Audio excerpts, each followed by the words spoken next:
Good morning, everyone, and welcome to ShortSalePowerHour.com. Hey, Fred, I'm just going to walk across in front of the camera this way, okay? Oh, are you trying to show all of our viewers your lovely legs? Yeah, they're nice, aren't they? Yeah, you going to show off your tattoo? Oh, sure, why not? What the heck? How do you sell real estate with a tattoo of that size? I don't know. Funny story. So we're at lunch today talking to our server. Oh, yeah? Well, you were there. You know that. I'll tell them. We're at lunch today talking to our server, and, you know, we talk about real estate pretty much all the time because that's what we do.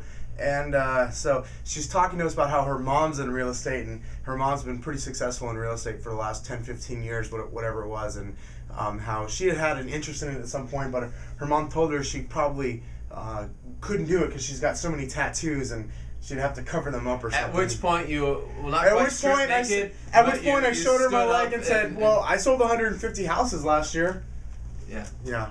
Whatever. I don't know. Why? Okay. Does that even have anything to do with short sale? It doesn't, but while we're on the topic, I already can tell what today's picture is going to be. You're going to go out and find some tattoo or some body tattoo art, and that's going to be the picture. Well, I'll tell you what, better. I've actually got a picture of my tattoo. Okay, well, there it is. Perfect. Well, hey, guys, if you hadn't noticed, we're wearing shorts. It's in the mid-70s here this week in beautiful Phoenix, Arizona. If you're anywhere around the country, not in Phoenix or let's call it Southern California, you either need to move here and buy a principal residence from us, or you need to buy a second home from us. Yeah. And I did say from us. So in either case, I just wanted to throw that out there. Absolutely. So yesterday we talked a little bit more specifically around the Phoenix short sale market and what's been going on here, and we referenced something else at the end of that article that talked around the HAFA program, Kevin. So this is probably going to begin what is episode 1 of 3, and I hope we don't bore our viewers at home, but honestly, guys, you need to listen to this stuff. I'm going to read you some stuff about the HAFA program, and Kevin's going to provide some commentary here today, and we'll probably continue this episode into tomorrow. Good stuff. And maybe into Effed Up Friday as well. Yeah. So, Kevin, for those of our viewers out there that don't know what we mean by HAFA. By the way, what is that book on your leg? Oh, Kevin, this is the tree I killed earlier by printing out all of the documents of the HAFA program.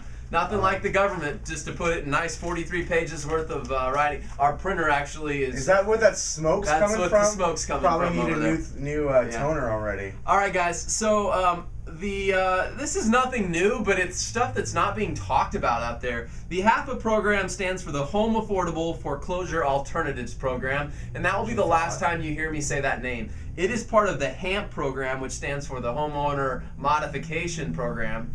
Homeowner Affordability Modification. Who really freaking cares anyway? Who cares? HAFA, though, is a part of HAMP, and I want you guys to hear that. This is the government stuff. This is what the media is reporting out there is going to help the short sale market. So I'm here today and probably tomorrow and probably Friday to explain a little bit more of what this document really says for those of you that have tried to read it before bedtime and have fallen asleep. Or just don't want to kill a tree to actually print all this out and highlight it and read it. So, Kevin, I think it's important that our viewers out there understand what the HAFA program, it's actually a part of HAMP, meaning that the program was designed that if you don't qualify for a modification, that the servicer that holds your loan would then put you into an automatic disqualification for anybody in Florida, Arizona, California, or Nevada. You think so? Does anybody really want to stay in their homes when you owe 2 and 3 times more than what it's worth? Even if there was, there's I've seen the requirements. There's 7 people combined between those 4 states who qualify. Yeah, absolutely. Based on the value. Absolutely. Yeah. Okay, so I don't know if there's been an update to this. I'm going to admit that I don't know that. But the interesting thing about this is people are talking, this whole program goes live April 5th, 2010. So it's just around the corner, which is why we're talking about it, 45 days out. Here's the funny thing though, after reading this whole document, I noticed here on page 1 as I reread it, that it says that servicers that want to participate must sign this document here, or a form of the document, by December 31st, 2009. So the first thing I thought to myself, Kevin, was, I haven't heard signed it. Who signed it? Because this says to participate, you had to have signed it by December 31st, which was... quick time out. If anybody out there actually knows that already, if there's a list going, please let us know. We want to share that with everybody. I want to read it. Who has signed that list? Who's signed up to be part of this program? Yeah, okay. So I want to know what junior lien holders are signing up for that. I'm going to read some excerpts here. Each participating servicer must develop a written policy consistent with investor guidelines that describes the basis on which the servicer will offer the HAFA program to borrowers. This policy may incorporate such factors as the severity of the loss involved local market conditions, the time of pending foreclosure actions, and borrower motivation and cooperation. Hold on. They're going to require a lender to put it in writing. They're going to have something in writing. Here's my first question. Is that in writing, like just behind the scenes for the treasurer? Blue sky. Yeah. BS. Not a chance is that crap going to happen. Okay. Here's my favorite. Servicers must evaluate a borrower for a HAMP modification prior to any consideration being given to HAFA options. That just said, Kevin, that you can't even participate in HAFA unless you've done the HAMP program. Well, that's stupid because here's the deal. Probably, at least, okay, I'll talk on my numbers. I can't talk for you guys. But I talk to a lot of prospective clients every month, every week, every day. And I'm guessing it's anywhere from 70 to 75% of the people I talk to have zero interest in a loan mod. They don't want their house. They don't want lower payments. They want out from under that They pile. want that behind them in the past gone. Over. They want to move forward with their lives. Okay, well, here's the deal, Kevin. Now, this is the government, so they made that statement, and then several pages later, they actually just contradict the statement.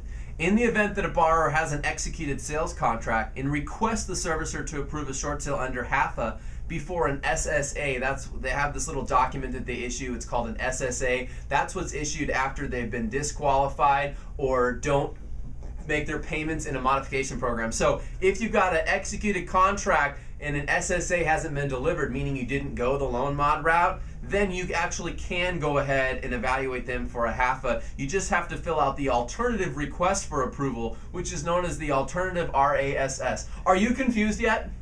Wow.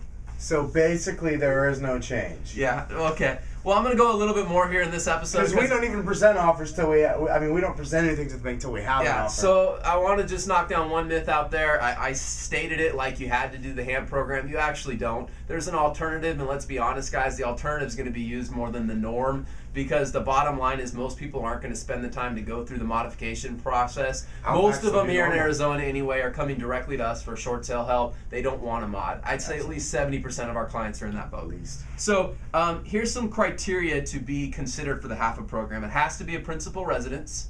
So that just eliminated what, maybe 40 to 50% of all of our clients? In Arizona, absolutely. Absolutely, and probably about 60 to 70% in the Las Vegas and Nevada area and Florida.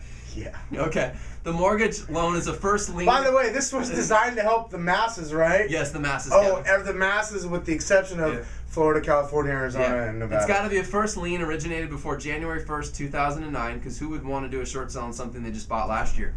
We don't have any of those clients. Yeah. Okay, the mortgage is delinquent or default is reasonably foreseeable. Here's my favorite. Who's going to define reasonably foreseeable? That's my favorite argument in a short sale. I'll do it. You'll do it? Okay. I'll do it. Yeah. Okay. Eminent default? Yeah, I can define that. Okay.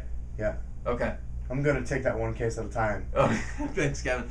Okay, principal balance less than $729,000, and my favorite, borrower's total monthly mortgage payment exceeds 31%. Doesn't that involve? I've had enough of this for today. Look, guys, once again, I'm wearing short stork. Okay. I've had enough of that for today. Okay.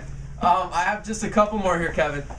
Within 30 calendar days of the date of the borrower, they have to not qualify for a trial period, successfully not complete their trial period, or they're delinquent on their HAMP modification. Those are people who qualify for the short sale program, folks. Those are people that qualify. Are you finding that out? Okay. Here's the deal, guys. I'm going to get into this more tomorrow and talk about the real meat. We're just making fun of that. I'm going to talk about some of the good parts of this if they actually work. Anyway, let's end it like we always do, guys. On 3. 1, 2, 3. Short sale power hour. Short sale power hour. Crush